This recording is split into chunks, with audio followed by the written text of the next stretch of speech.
6 out of the 8 games in Europe, picked one and actually was able to win that game. And we were all wondering who the first Fizz player in North America would be, because I don't think we've seen Fizz this something special. Jungler's definitely trying to turn the tides early. Dominate always ganks early. He's so good at it. He's right at the 3-minute mark as well. Very nicely. Oh, no! Boss misses his taunt flash, and that makes them vulnerable. He's out of dashes. Yeah, you didn't hit anything, so you don't get a refund on energy. Oh my gosh, what a turnaround. Curse going way too hard for that. You can say that. That was just a big-time misplay. Not only did I'll Dominate take too much damage, that bad taunt flash by Quas really cost him. That's only the 6th time another team has got first blood, almost second, as wildcard Pole Belter starts to pull out a level 3 aggression on Voyboy. He does not look like he's sleeping! No way! Voyboy couldn't even blink on that. Yeah, so just first off, before this game, 18 of 20. Trying to get that last should have been respecting it. Voyboy needs to dodge spells coming in. No. Getting the last use out of this blue buff probably on the gank. He goes in quite hard. Playful Trickster, they're gonna lock it down. Voyboy walks it in. Very nicely done. We'd forgotten that Pole Belter used his flash. This is the dangerous move. Oh, he used it and then he gets stunned up. That's not going to be the help. He flashes into the fight. Voyboy thinks he's got the finishing damage, but Inox was already on the move with Whimsy from the top lane. It got canceled out. Locked in. Moves from EG, fast play and fast fingers to win the last fight. Yeah, well, let's take a look at this fight actually now that we're back in the game. It was a great cocoon, chained on the stun, basically burning through so much of the shield. And yet, just as Shen was supposed to be teleporting in, it looks like. It was really close. I can see exactly why Quas would have paused the game. I'm still want to see it in slow motion, but that was the end of the fight right there. Voyboy falls as well, and this is a huge lead for EG now. Low on mana, looking vulnerable. There's the start of it. Spectral Helios coming in with the damage. Elise, Special tries to jump out to a minion. Inox teleport. What a ward did they place previously? Special blows the flash. He actually may be able to save himself on this one. Dominate's coming down. Oh, the flash hook from Crepo. Plays indeed. Max range as well. That's the flashy play that Crepo used to make. They feel like that's all right to give up. Very interesting for EG. Wait a minute. Just one more. Okay. Yeah. They're just pulling it out. Safe play. They weren't running away. Well, they haven't had eyes on Pole Belter for a while, so they were a little bit scared that a Syndra would be bearing down on him. Mishap coming in from Curse if they can get the position right on the time from the side of EG. Looks like a Special will be there in time.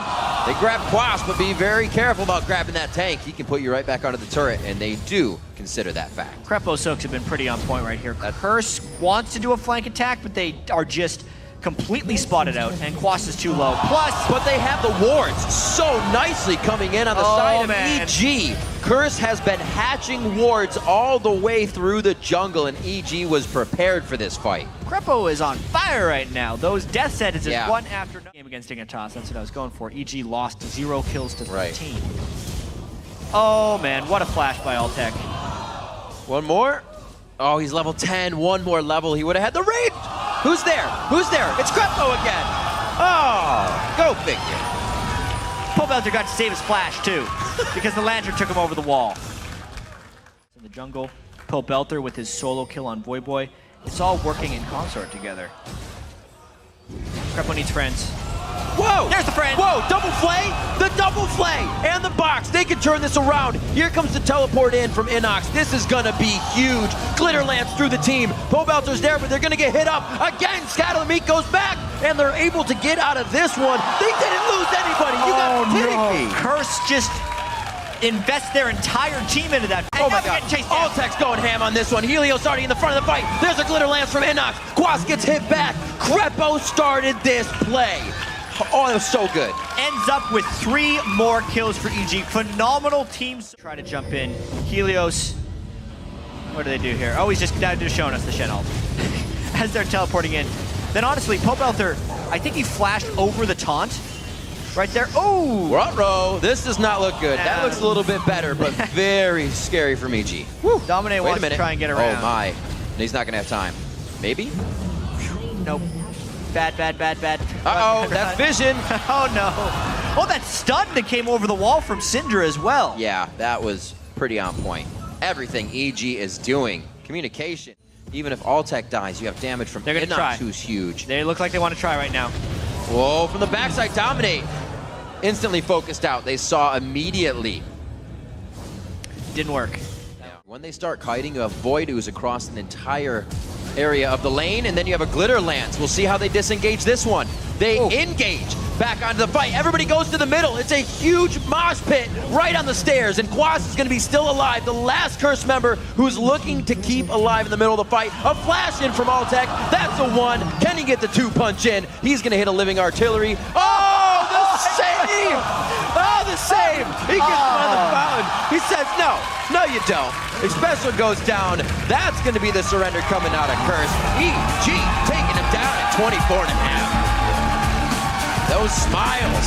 What a game. Don't get to see him often, but when we do, they are bright and shiny. Just from start to finish, from top to bottom of their roster, they've played fantastically. Why can't EG do this every game is going to be the question they need to ask themselves. And if they can find some form of consistency, they could make a run for it, because they get the first blood on Quas, and I will dominate really easily. Pull out their souls as lane. And that's not even the strongest performers necessarily, which would be Alltech and Crepo making plays the whole game. Every single person on EG was on point this game. Really coming out strong. The map pressure in the beginning. Helios coming out with early pinks to make sure top side of the map was covered. And it seemed like they gave no worry to the Shen. They played around him. They played their game. It seemed like they just went right for him, you know? I will dominate was trying to gank for Quas a lot. Yeah. And Helios and Inox were very ready for it, not suffering a single death up in that top lane jungle. Very nicely played.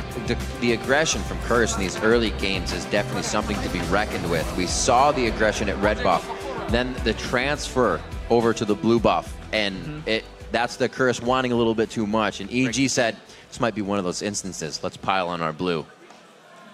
Yeah, and it was maybe Curse trying to break out of old habits. Losing a game in 24 minutes, even though it looks worse than losing a game in 50, has the same results. You're still losing. Right. Curse tried a lot of plays in that game because they were always trying to come back instead of letting EG slowly beat them. I think that's a trend we're going to be seeing more and more, because teams realize that those 45-minute games very rarely turn around in their favor.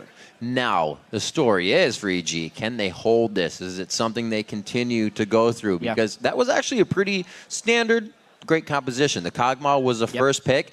I think they did throw Curse for a loop there. The last Fizz pick probably wasn't on the agenda for this game today. I know. We look at the pick ban. Obviously, Curse was trying to pull out a new thing, which is what they've had success with. You can't really fault them there. But what you can fault them for is picking the Eve before the Lulu, knowing that Inox is great on it, knowing how strong Quas has been. They tunneled really hard and saying, we're going to surprise them with Shen, when they could have just beat them with Lulu, potentially. Right. And that was one small part of, I think, Curse's downfall in this game. It's so easy to kind of see what the result that they were thinking, though, with the way the Tristana works, how it takes so many people off guard, but everything crumbles differently. So let's throw it down to Kobe, who's on the winner's side. I am on the winner's side, and that would mean we're interviewing Crepo here. Very good game for your whole team. Now, you did tweet out this morning something about dying. Was it in reference to Curse, or is it in reference to upcoming playoffs? Yeah, we said do or die. A little bit both, because Curse's motto is curse or die, and well, Curse died. So we had a really good game. I'm actually just really happy with how it went early, because Dongjin managed to find Dominate and just counter-ganked. And every time they spotted Eve, we could play up on bottom, and they were playing really passive. So even at the start, we thought they did a fake leash, because their bot lane let us push for free. So you're like, oh my god, this is like the cheese play from Curse. They're pushing, like they're going red, fake leash to blue. And then he shows up top and dies, and I'm like, okay, well, that works for me. Yeah, I actually wanted to ask you more about that, because you guys not only are playing against Eve, who can show up in the bottom lane at any time, but also Shen. We haven't seen in a very long time. What does that do to a bottom lane? It's interesting because he played Ignite Shen and not TP Shen, so there's less of a TP worry, and you can actually wait until he's 6. But he's going for kill pressure top as well, so it's really new to play against that again, so we had to adapt. We gave a super strong leash for our jungler so he could go top early and counter gank, and it worked, and yay, happy. Now, did you guys do anything special this week preparing because you're getting so close to playoffs? Because everybody had a very strong game. Kind of uncharacteristic for you guys. Everybody showed up really big. I think if we get a lead early, we can snowball it. We had a really successful week of scrims where we actually had winning records against both Complexity and CLG this week. So we were really confident coming in. And then we got crushed yesterday. And I played a horrible game. Like, I was constantly trying to make stuff happen. But if there's only like one side of the map that can do that, it gets really punishable. But right now, everybody was doing well. Tyson dodged the ganks, and the haircut, of course. And Paul Walter playing safe in mid, and we just had really good communication. We just knew where they were, and then we were always one step ahead, and it was a lot of fun to play that way. Yeah, well, it definitely came together for you guys. Congratulations once again, and good luck moving forward. Now we are going to send it over to the analyst desk.